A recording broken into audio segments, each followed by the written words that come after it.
4 days to go until Americans go to the polls. Your voice, your vote. And there in the corner of your screen, our ABC News presidential countdown clock.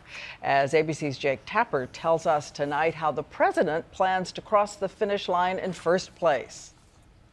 Hello, Ohio! As he made his way today across the pivotal Buckeye State, the cornerstone of his Midwestern firewall, President Obama cast himself in the same bipartisan way that appealed to independent voters 4 years ago. And over the last 4 years, the status quo in Washington has fought us every step of the way.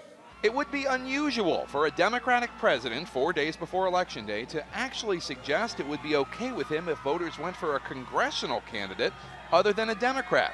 But, eager to paint himself as not part of the Washington problem, the president did just that, at every stop. But as long as I'm president, I've said I will work with anybody of any party to move this country forward.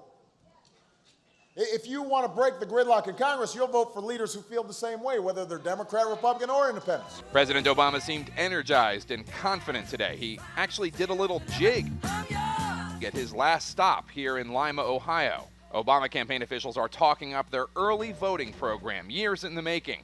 With Republicans more reliable Election Day voters, the argument goes, Democrats have built up a bank of early votes, ones that make winning those battleground states a tougher challenge for Romney.